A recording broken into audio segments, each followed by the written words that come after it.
A reading from the Holy Gospel according to Mark, chapter 6, a visit to Nazareth. Leaving that district, he went to his hometown, and his disciples followed him.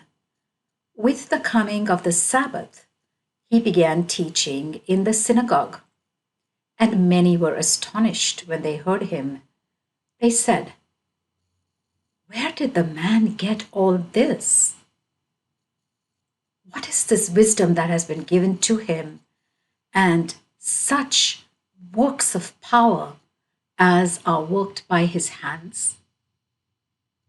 Is not this the carpenter, the son of Mary, the brother of James and Joseph and Jude and Simon?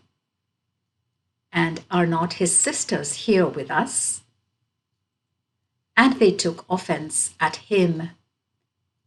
And Jesus said to them, "A prophet is without honor only in his own country, among his own kinsfolk, and in his own house."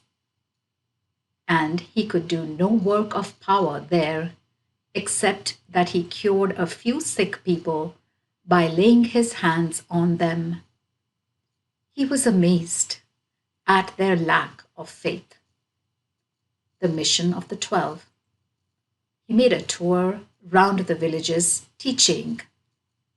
Then he summoned the 12 and began to send them out in pairs, giving them authority over the unclean spirits. And he instructed them to take nothing for the journey except a staff, no bread, no bag, no coppers for their belts. They were to wear sandals, but not to put on 2 tunics.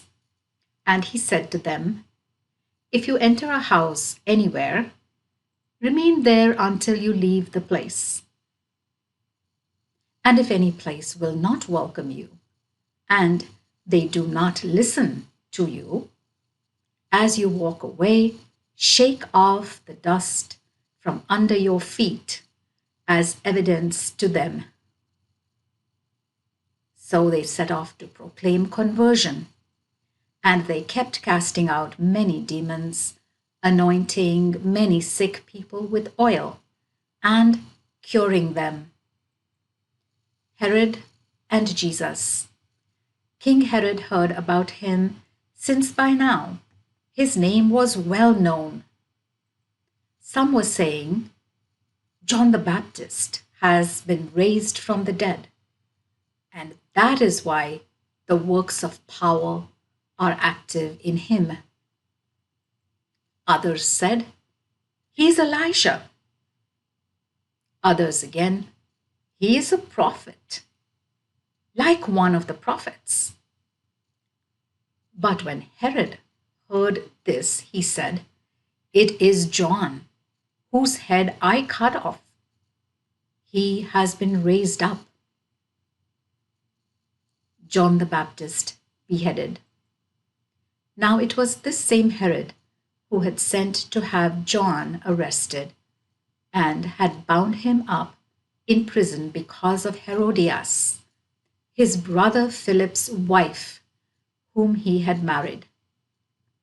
For John had kept telling Herod, "It is against the law for you to have your brother's wife."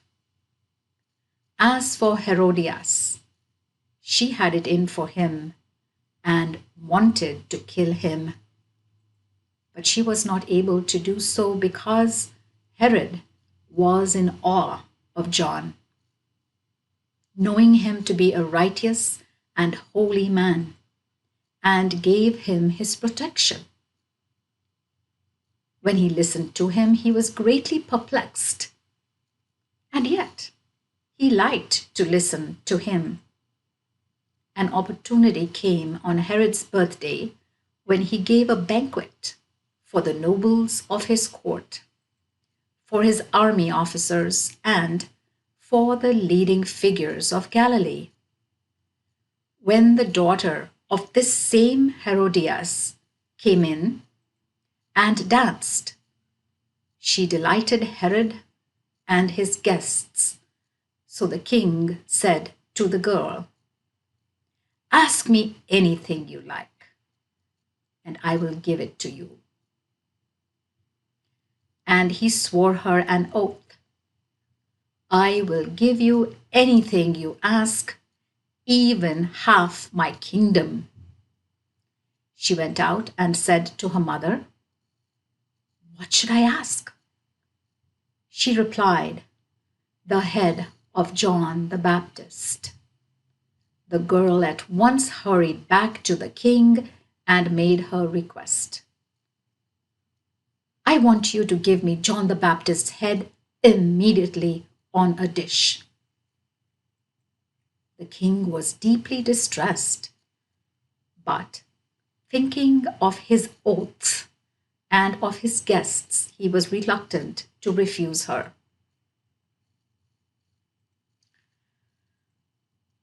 So at once the king sent one of his guards with instructions to bring John's head. The man went off and beheaded him in the prison. Then he brought the head on a dish and gave it to the girl, and the girl gave it to her mother. When John's disciples heard about this, they came and took his body and laid it in a tomb. Feeding of the 5,000. The apostles rejoined Jesus and reported to him all they had done and taught. And he said to them, "Come away yourselves on your own to some lonely place and rest for a while." For there were so many coming and going that they had no leisure even to eat. So they went off in the boat to a lonely place on their own. But people saw them going, and many recognized them, and from every town they all hurried to the place on foot and reached it before them. So as he stepped ashore, he saw a large crowd, and he took pity on them because they were like sheep without a shepherd. And he began to teach them many things. By now it was getting late, and his disciples came up to him and said, "This is a lonely place, and it is getting late. Send them away, so that they can go to the farms and villages round about and buy themselves something to eat." He replied, "Give them something to eat yourselves." They answered, "Are we to go and buy bread for 200 denarii for them to eat?" He asked, "How many loaves have you? Go and see." And when they had found out, they said, 5, and 2 fish. Then he instructed them to get all the people to sit down in groups on the green grass, and they sat down on the ground in groups of hundreds and 50s. Then taking the 5 loaves and the 2 fish, and raising his eyes to heaven, he blessed and broke the loaves and began handing them to his disciples to distribute among the people. He also shared out the 2 fish among them all. They all ate as much as they wanted. They took up 12 basketfuls of the broken pieces and of the fish. Those who had eaten the loaves numbered 5,000 men. The word of the Lord. A reading from the Holy Gospel according to Mark chapter 6, part 2. Jesus walks on the water. And at once he made his disciples get into the boat and go on ahead to the other side near Bethsaida. while he himself sent the crowd away. After parting from them, he went off to the mountain to pray.